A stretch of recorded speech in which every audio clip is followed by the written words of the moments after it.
Honest J. Nowak. Oh yeah.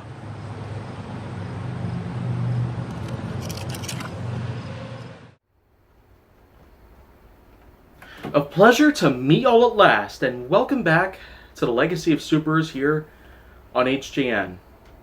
So today, I might as well go and talk about a few other things, about groups of heroes, because since I've already touched upon some, like the Incredibles, the Power Rangers, of course, Teenage Mutant Ninja Turtles, let's go with another one that we've had for some time. Guardians of the Galaxy. Yeah, it's about time that I got to them, because I do have a lot to say about them in particular. Of course, for the people who have no idea what they are, then well, let's break it down. In 2014, the Marvel Cinematic Universe released a theatrically released film known as the Guardians of the Galaxy.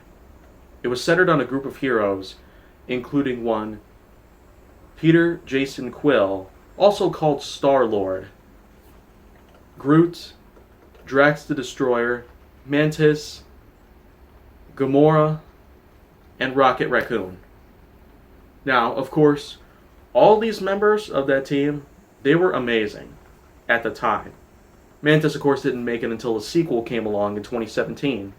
But looking back at the first film specifically, when all 5 of the original members came together at one point on a prison planet, it was just incredible. I could not really tell for sure just how amazingly well put together Marvel does. But that film was just, it was a mind blow at the time I first watched it. It was just one of those things in life I could never really let go of.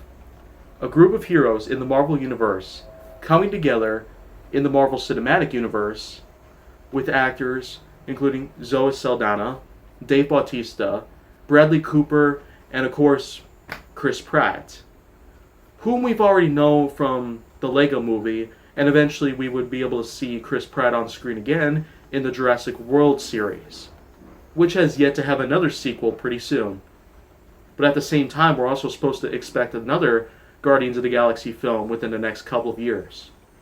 But until that happens, we could just look in shock and awe about the Guardians of the Galaxy film series in general, and how much of an impact on the MCU each of the original cast members have put together. The first film was phenomenal. The second film was also pretty darn good. Not quite as good as the first, but I guess you'd probably get the point here. But what can we expect from the third film? I guess anything is possible. Although looking back at Groot's placement in the team, that is, started out as a mature adult giant plant monster and then made a sacrifice, and then eventually came along as a baby Groot in a potted plant.